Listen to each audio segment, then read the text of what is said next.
Bom dia, sexto ano. Hoje a professora,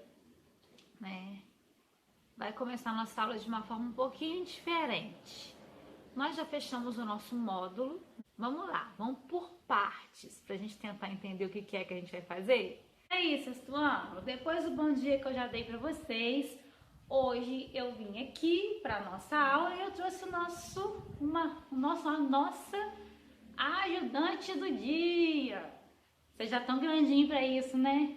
Mas ela tá tão pertinho aqui da tia Roberta hoje que nós vamos ter o nosso pequeno mascote aqui auxiliando nessa aula. De vez em quando ela vai aparecer aqui, porque ela é muito estudiosa e ela aprende. Então, se ela aprende, vocês aprendem também. Então, vamos lá. Aula de hoje, nós vamos falar sobre civilizações hidráulicas. Mas, professora, o que são civilizações hidráulicas? Da onde você tirou isso? Vamos falar sobre modos de produção asiático. Professora, a gente está falando de Mesopotâmia, que fica ali na África, Egito. De repente você vem falar de asiáticos. O que Ásia tem a ver com Mesopotâmia? Nós vamos aprender sobre isso também. Outra coisa importante, nós vamos aprender as estruturas, como que era a estrutura social, tanto no Egito quanto na Mesopotâmia. E por que eu estou focando tanto em Egito e Mesopotâmia, sendo que existem outras civilizações que nós vamos estudar? Porque a base agora, para a gente poder aprender, vai ser essas duas civilizações, para a gente poder entender como é que funcionava a vida dessas civilizações e como que as outras também foram se adaptando aos pouquinhos dentro dessa idade que nós vamos começar a estudar agora, que é a Idade Antiga. Lembra que eu falei para vocês, no finalzinho da nossa última aula, eu falei que a pré-história se dividia, aquela linha do tempo bonita. Pré-história, aí a pré-história vai se dividir em Paleolítico, Idade da Pedra Lascada, Neolítico, Idade da Pedra Polida, e aí vem a Idade dos Metais. Assim que chega a Idade dos Metais, a gente entende que o homem passou a dominar o quê? O aço, o ferro, a metalurgia. E aí esse homem já não é mais pré-histórico. Aliás, desde lá do Neolítico, que ele está começando a se desenvolver e deixar de ser pré-histórico. Ele está se adaptando a viver uma forma de vida em sociedade. E aí, por isso que aqui atrás no quadrinho, vocês estão vendo ali, Egito, eu vou dar um zoom daqui a pouco para vocês, Egito e Mesopotâmia. Lembrando que Mesopotâmia não é um país, Mesopotâmia é uma região onde tudo começou, tá bom? A humanidade, ela começa na região da Mesopotâmia, especificamente na África. Os estudos históricos apontam para isso. Tá bom? Primeiro homem, registro do primeiro homem foi encontrado onde? Na África. A África é um continente que fica dentro da região da Mesopotâmia. Agora nós vamos para o nosso quadro e para a nossa aula explicativa de hoje, para depois vocês começarem a fazer os exercícios que eu vou deixar aqui para vocês. Só que dessa vez eu vou dar um prazo maior para vocês me entregarem esse exercício, tá bom? Então vamos para a aula? Então, a aula de hoje, não sei se vocês estão conseguindo ver, a nossa aula de hoje, que está sendo no lar, dentro de casa, vai ser sobre, a gente não pode sair, então tem que improvisar, A aula de hoje vai ser sobre sociedades hidráulicas. Já dei uma breve explicação do que são sociedades hidráulicas no comecinho aí atrás, mais para trás. Sociedades hidráulicas são aquelas sociedades que,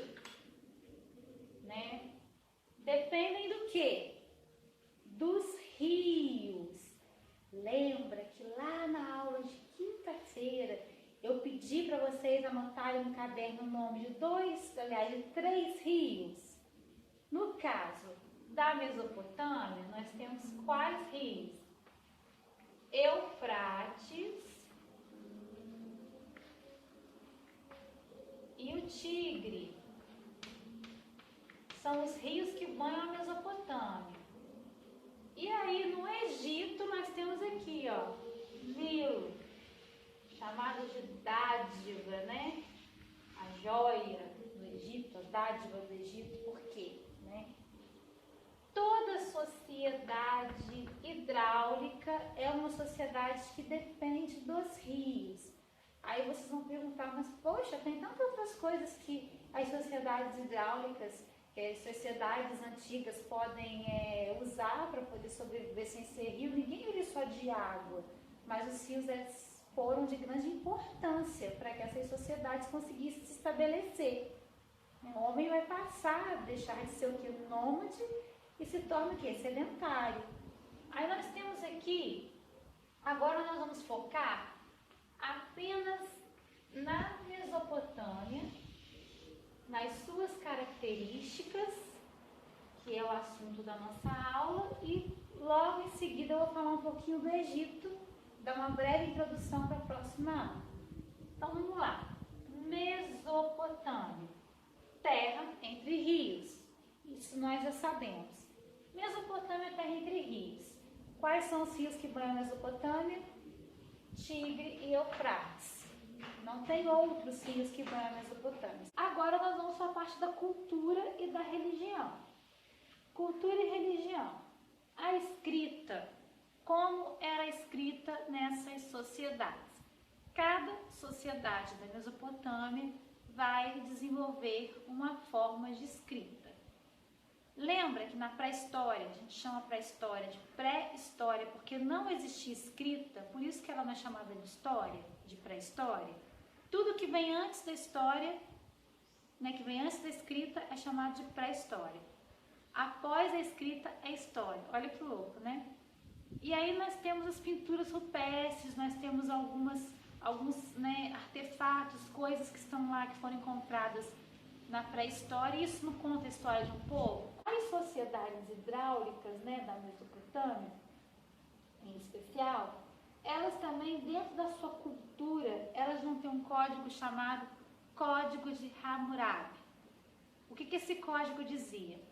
Olho por olho, dente por dente. Vamos lá. A professora Roberta, hipoteticamente, que a professora não é de fazer isso, nunca foi, né?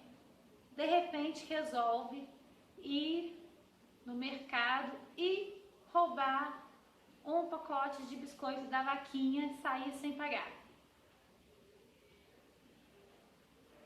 Se eu estivesse lá na Mesopotâmia,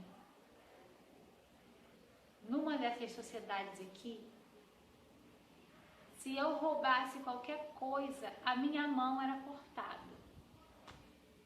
Um outro exemplo, para eu não roubar nunca mais. Um outro exemplo do Código de Hammurabi.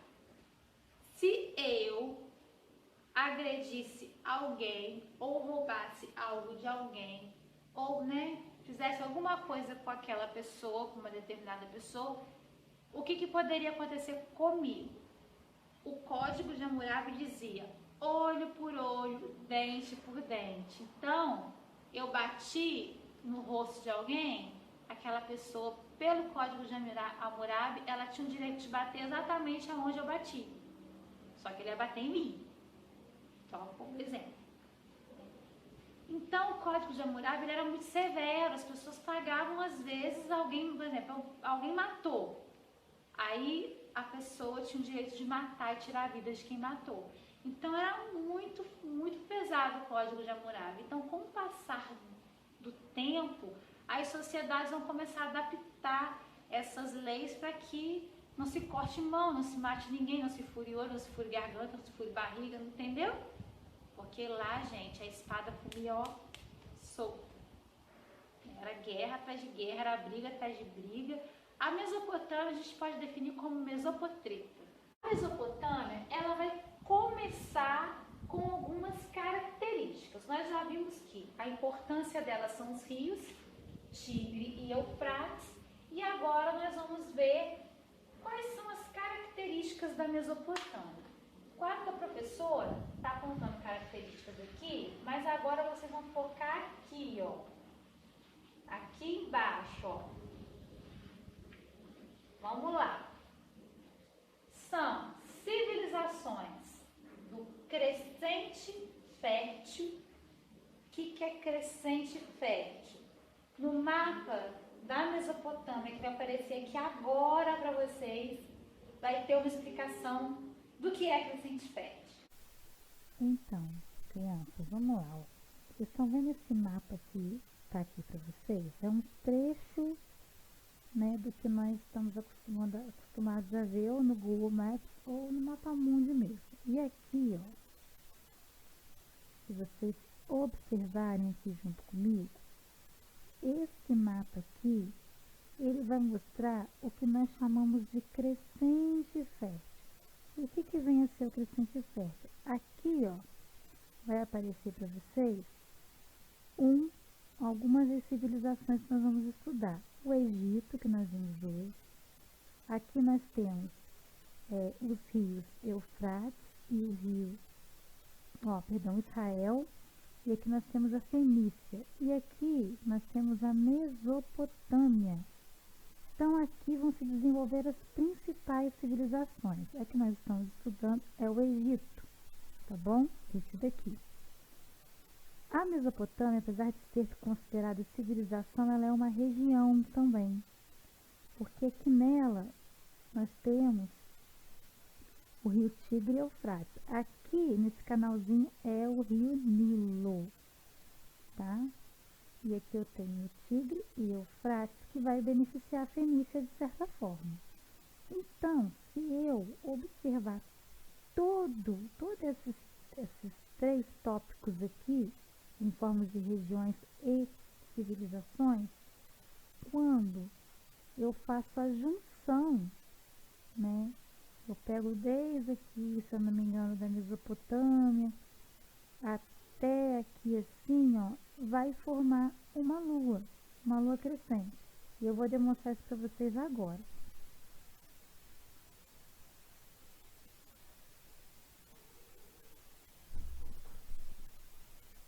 Vamos lá? Isso, ó. Aqui, aqui e aqui.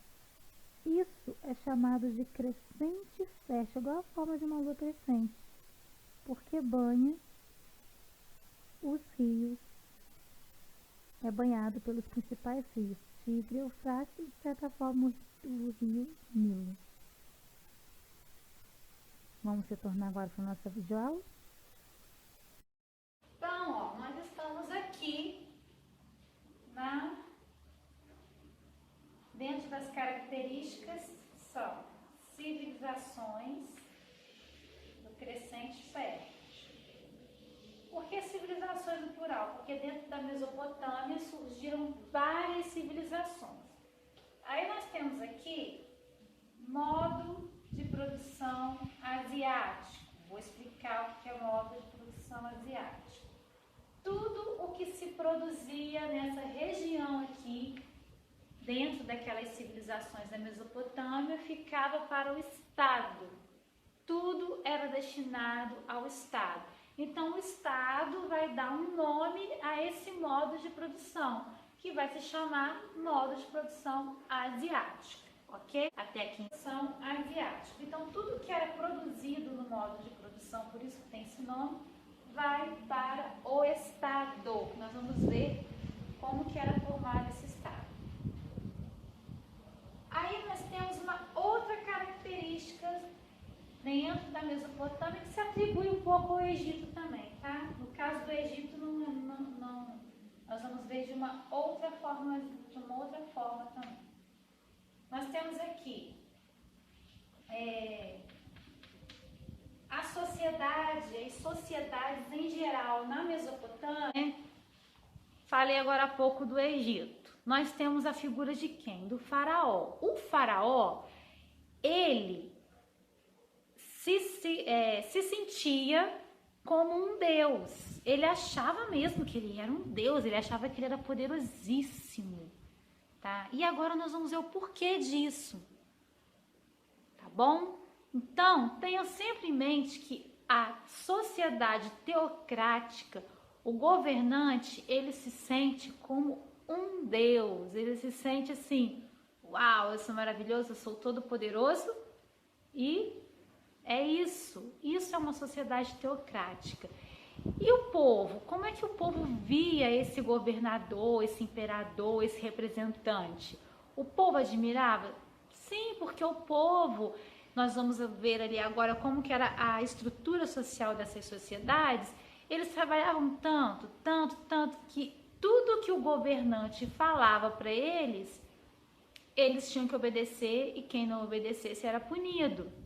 Nós vamos ver isso dentro de leis, tá bom? Nós vamos aprender algumas leis, né? No caso, uma bem importante dentro dessas sociedades teocráticas, tá bom? Vamos recapitular aqui. As sociedades na Mesopotâmia, suas principais características. Sociedades hidráulicas, elas possuem rios, por isso são chamadas de hidráulicas. Rios que banham a Mesopotâmia, Tigre e Eufrates. Sociedades que têm uma estrutura onde o governante é como se fosse um Deus na terra, representa Deus, a figura do divino na terra. Por quê, gente? Porque agora, nesse período que nós estamos da história, as sociedades não tinham entendimento de Deus como nós aqui do Ocidente temos. Entendeu? A única sociedade que nós vamos ver e aprender mais pra frente que vai ter essa interpretação do Deus do Ocidente como nós temos, apesar de ser uma sociedade oriental, são os hebreus, tá? Por quê? Porque era um povo monoteísta, que acreditava num Deus só. Agora, nós vamos voltar para o nosso quadro para tentar entender como que essas sociedades, sem ser os hebreus, né, que eu acabei de citar, viam o divino e se relacionavam com o divino. Quando eu falo com o divino, não é com a pessoa que se chama divino, não. O divino é algo assim que está fora da terra, é algo que para eles está no céu, como se fosse Deus, mas não é Deus como a gente entende, tá bom? Então vamos comigo pro quadro. Sociedades teocráticas, toda sociedade teocrática, ela tem como base a figura de um representante. Esse representante pode ser o rei, o imperador. Nós vamos ver alguns impérios, como o da Babilônia. Porque aqui na Mesopotâmia, a gente tem a ideia assim, Egito, que o livro de vocês mostra, mas quem prestou atenção nas aulas passadas, viu que na aula de quinta-feira eu usei um mapinha e peguei a parte de baixo do mapa mostrando civilizações como os assírios, caldeus, hebreus, acádios. Tem muitos povos que vão surgir aqui nesse período, tá bom? Agora nós precisamos focar no que é Mesopotâmia e qual a importância dela para as civilizações que estão surgindo. Vamos lá. Então, teocrático. Teocrático é um poder que está centralizado, né? Nós podemos chamar de teocracia também, vem antes. Agora não. Agora para a história, gente, já acabou. Não é que ela acabou. O homem se tornou sedentário, fixou moradia, está perto dos rios, está aprendendo a usar os rios. Estão observando que eu dei um zoom para que vocês foquem lá embaixo aqui, ó. Bem aqui mesmo. Cultura e religião dentro da Mesopotâmia. Escrita, código e os códigos de lei. Tá, paramos aqui. Sociedade teocrática. Dentro dessa sociedade teocrática, nós temos uma política de cidades-estados. Agora, as cidades, cada cidade, vai ser autônoma. Como assim? Vou dar um exemplo de hoje, para que vocês não confundam tanto. Vamos lá. Volta redonda. E religião dentro da Mesopotâmia. Escrita escrita, código e os códigos de lei. Tá, paramos aqui. Sociedade teocrática. Dentro dessa sociedade teocrática, nós temos uma política de cidades-estados. Agora, as cidades, cada cidade, vai ser autônoma. Como assim? Vou dar um exemplo de hoje, para que vocês não confundam tanto. Vamos lá, Volta Redonda. Volta Redonda é uma cidade, é um município, que ela tem ali, nós temos a nossa indústria, nosso comércio, nós temos escolas, nós temos toda uma infraestrutura dentro da nossa cidade. Só que Volta Redonda, ela pertence a um estado. Qual é o estado que Volta Redonda pertence? Rio de Janeiro. Então eu posso dizer que Volta Redonda é uma sociedade que vive sozinha, ela sobrevive sem ninguém. Ela depende do estado para algumas coisas? Depende. As cidades-estados, elas não vão depender diretamente de outros. Vocês estão entendendo? Cada cidade-estado vai ter o seu governante. E cada cidade-estado vai funcionar sozinha. É como se cada cidade-estado fosse uma cidade, um município, que não dependesse do estado, igual a gente depende. E assim, cada cidade-estado vai se organizando, crescendo e aprendendo a se modificar e a se estruturar de acordo com a sua realidade. Então, vou dar um exemplo para vocês agora de uma cidade-estado que deu super certo na Mesopotâmia, que começou como uma cidade-estado, depois se tornou um grande reino e de reino se tornou um grande império. Aliás, dois, Egito e os babilônicos. E aí, os estados da antiguidade eram assim, não tinha um estado acima, não tinha nenhum outro órgão acima. Futuramente essas cidades vão ter, como eu falei aqui na explicação, dando um exemplo de Volta Redonda e o estado do Rio. Só para vocês entenderem onde que a cidade-estado se encaixa. Ela se encaixa ali como se fosse um município e mais ninguém manda ali dentro.